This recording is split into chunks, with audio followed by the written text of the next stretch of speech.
welcome or welcome back. My name is Erin and today we are going to view my May 2020 book haul, see what I have and haven't read, and then put the books that I haven't read on my TBR to be read at some point this week.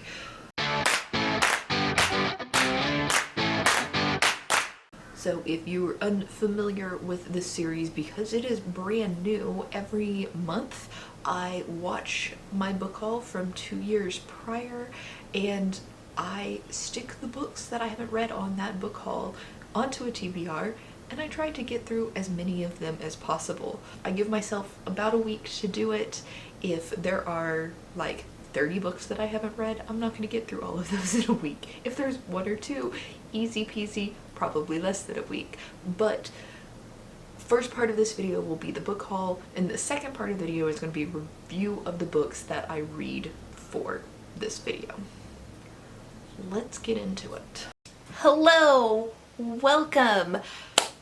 Today we're gonna haul all of the shit that I bought but I didn't need in May. And it's gonna be a long one because I bought a lot of shit that I didn't need. Alright, so first off, you'll notice that I have very dark hair. This is technically my natural hair color, but this was not done. This was not done naturally. I have blonde hair underneath this, and COVID had started and I was trying to get rid of the huge root grow out. This will not last very long, so enjoy the dark hair while it lasts.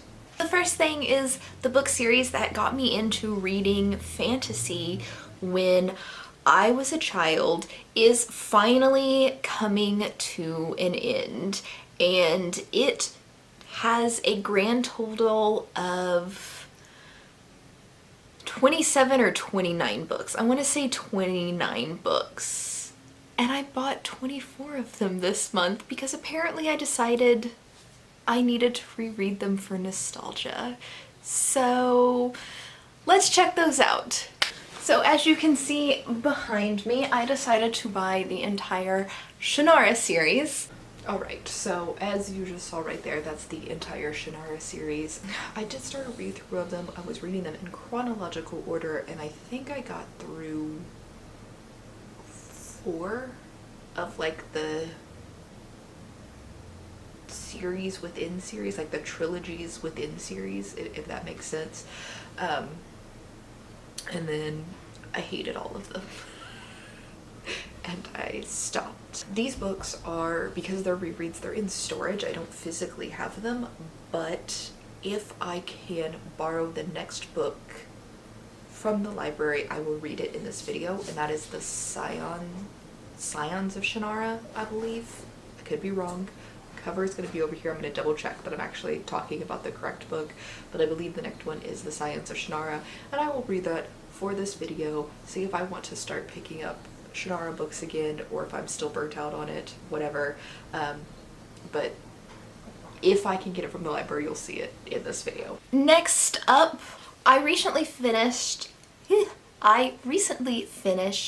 Brent Week's Lightbringer series, and I owned books 3, 4, and 5 as hardbacks or as physical copies, and book 1 and 2 I had as ebooks, but I really like the series, so I went ahead and purchased books 1 and 2. As I just said there, I've already read these. I don't even know that I'm going to count them as read or unread because I had already read them when I purchased them. That dog has been sleeping all day and he really just decided to wake up to make noise in the background of my video. Next up, let's open my book of the month book for May. For this month, I chose A Good Marriage by Kimberly Mcgrath? Alright, as you just saw right there, A Good Marriage by Kimberly Mcgrath. Apparently I couldn't pronounce her name when I first got it. This is the book that I knew was going to be on here because when I pulled it from my Dungeon of Books TBR, I checked the date and it was May 2020, so I was pretty sure it was going to be on here. So there you go. I'm gonna read this. This is gonna be in this video. I don't have high expectations of this because I don't particularly like domestic thrillers, but we're gonna give it a shot. Next up, my book club book of the month for May was Aurora Rising, and I really enjoyed it so much that I bought the second book in the series, Aurora Burning. Alright, next up, as you just saw, was Aurora Burning by Amy Kaufman and Jay Kristoff. So I did read this. I finished the series out. This was the second book in the series. I finished the series. The second book was awful. Like, the second book had the worst ending ever, and then the third book just like ignored everything that happened at the end of the second book because it was so bad. I also want to say that Jay Kristoff is not a good person, and I don't ever plan to read anything else by him again, but that is your decision if you want to read anything by him in the future. I just won't be. So I read it. I don't recommend it. Next up, let's unbox my Sips By. Alright, so Sips By, this was a tea subscription. I'm gonna skip over this because it has nothing to do with books. The next two books up, I actually bought in February. I bought 4 books in February from England to get the UK editions of the cover. 2 of those books came in this month, and I still don't have the other 2 books at all. But the 2 books that I did get in, both of these are things that I've already read. All 4 books are books that I've already read and books that I love. I just wanted the UK covers editions. The first one is The Rhythmicist by Brandon Sanderson. Holy shit, that's so hard to say. Alright, next up, Rhythmicist by Brandon Sanderson. Fantastic book if you like middle grade. Highly recommend. I'm not going to mark this down as read or unread because I had read it before I had ever bought it. So that's going to go with the next Brandon Sanderson book on this list because I know that this is another Brandon Sanderson book. Next, I had to buy the UK edition of my favorite book from last year, which was The Starless Sea. No, it was not Brandon Sanderson. I was lying to you. That is The Starless Sea by Erin Morgenstern. I have read that, as I just said. That edition is gorgeous, and I recommend The Starless Sea. If you haven't read it yet, it's weird, though. It's very whimsical, very weird, but highly recommended. And the last thing I have for this month is actually a book box that I decided to try. This is called Bookishly, and it is a UK-based subscription box where they send you a book and then either coffee or tea you can choose. And for that one, the book I got was 3 Men in a Boat. Alright, so this was a subscription box where I got classic books. I don't typically read classics when they come in as a subscription, but this is 3 Men in a Boat, and I unhauled this. This didn't sound interesting to me at all, and when I moved out of the apartment that I'm filming in that video, I unhauled this, got rid of it, wasn't ever gonna read it, wasn't interested. So unread but unhauled. The other subscription is a vintage book, which means it is a used book, and it's going to be, every person who gets this is going to get a different vintage book. And the vintage book that I got for this was A Passage to India by E.M. Forrester. Alright, this one was A Passage to India by E.M. Forrester. I, again, haven't read this book, and it is not on my bookshelf, which probably means it's in storage. If I can get this from the library, I'll pick it up and give it a try. But yeah, I haven't read this.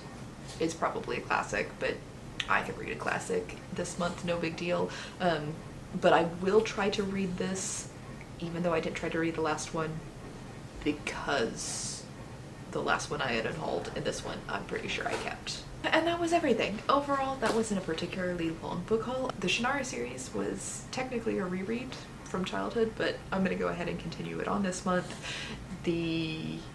Most of them were book boxes, and then the other ones that I purchased were all books that I already owned but wanted physical copies of or wanted UK editions of. So we're gonna try to read 3 books from this video, but it's really going to depend if I can get 2 of those books from the library, since 2 of them are in storage. So let's segue into the reading.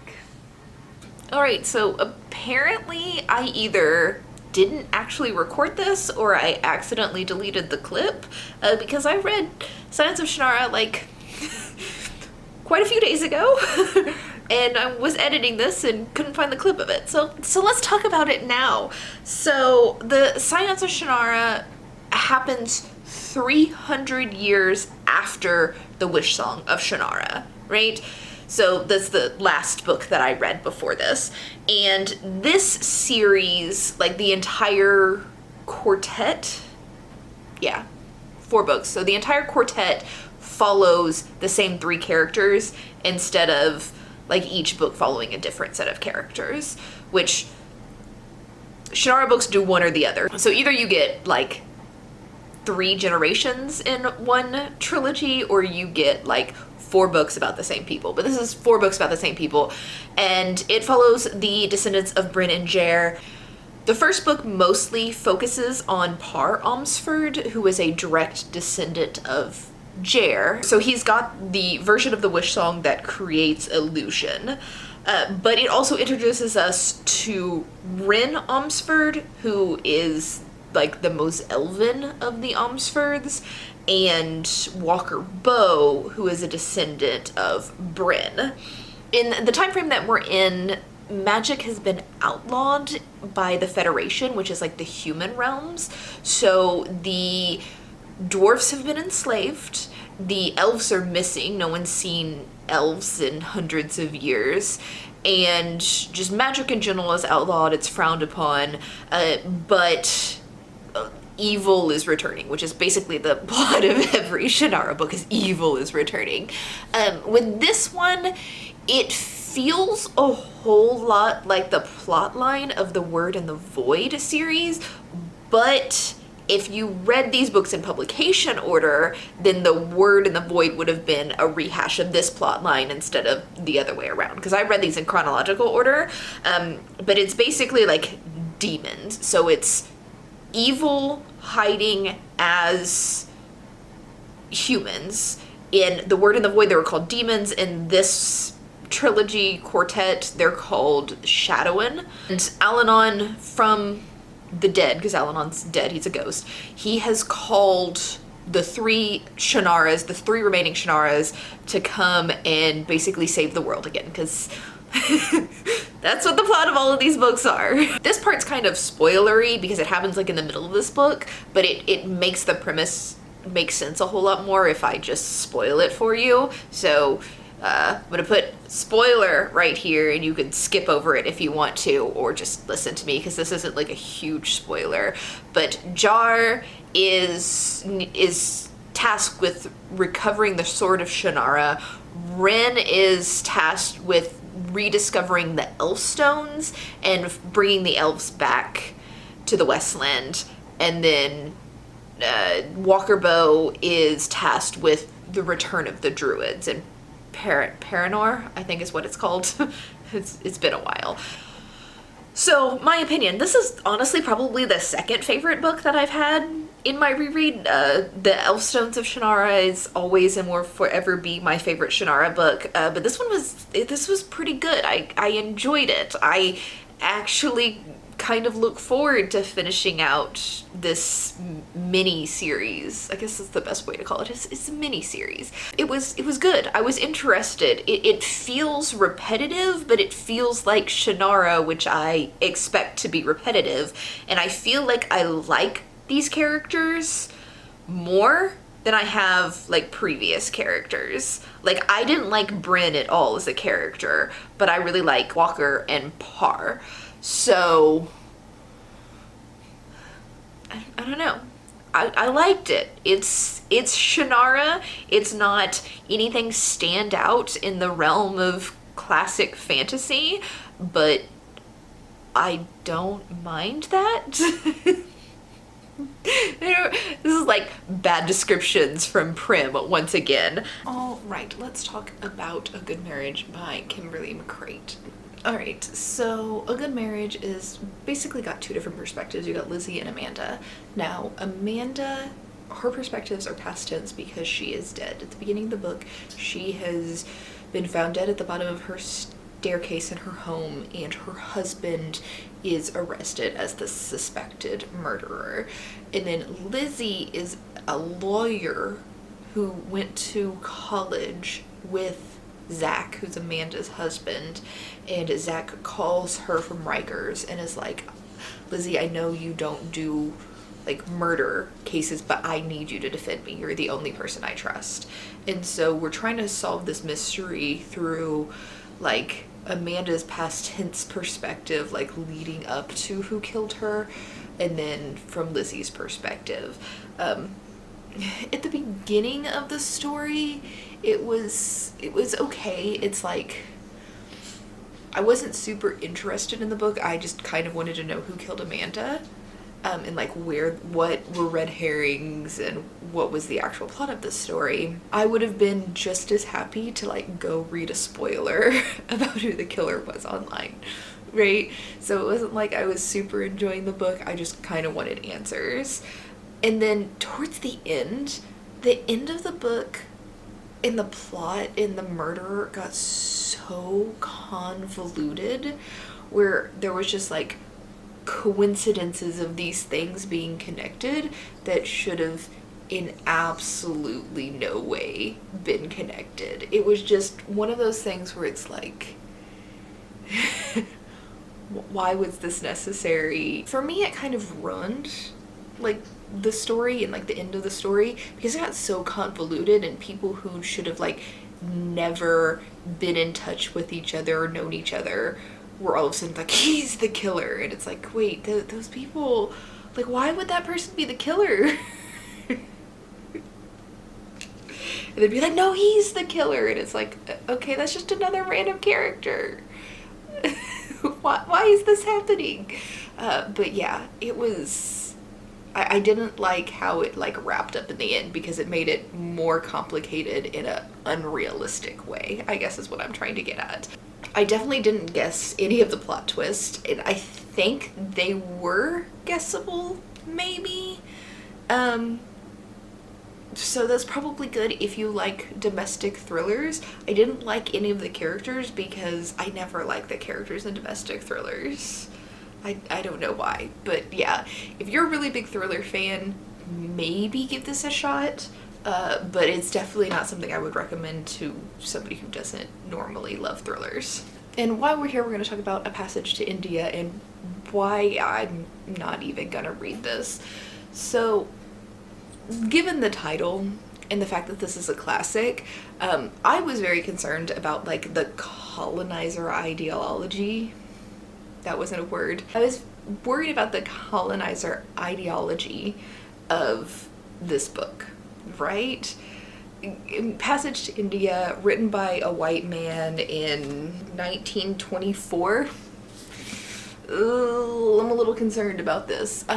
So I went and kind of like looked up a summary online, and this is definitely something that I am not interested in ever reading. It's basically about like this white woman goes to India and she wants to explore these caves, and so an Indian doctor takes her. She accuses him of sexually assaulting her, though he never did any such thing at all. And so most of the book covers like her trial and how this white man supports her in the trial. And then the Indian doctor is like, this is why you can never be friends with white people. Which is problematic on two fronts, because it like perpetuates the false rape accusations, which, though people say, oh, you can't be alone with women because they're just going to accuse you of rape, that so rarely happens. But like magnifying it makes it seem like it happens far more often than it actually does. So racist and misogynistic is what this sounds like from the summary. And I'm like, I don't want to read that. So I'm just not gonna read this. I'm gonna unhaul it as soon as I get my books out of storage. So yeah, we're gonna call this kind of a DNF, even though I never even started it. That is May's haul. Let me know what you think down in the comments below. Not too particularly exciting, I guess. I hope next month is better. I have a feeling that next month is going to be like more unread books in general. But we'll see. I have no idea what to even expect for next month other than books by Black authors. If you've made it this far in the video, put an elf emoji or like a wizard emoji, one of the D&D emojis, in the comments below in honor of The Scions of Shannara being the best book I read for this video this month. I don't know if that's good or bad, but that's where we are. So I would like to see some sort of fantasy character emoji down in the comments below. Anyway, I will see you in the next video. Bye!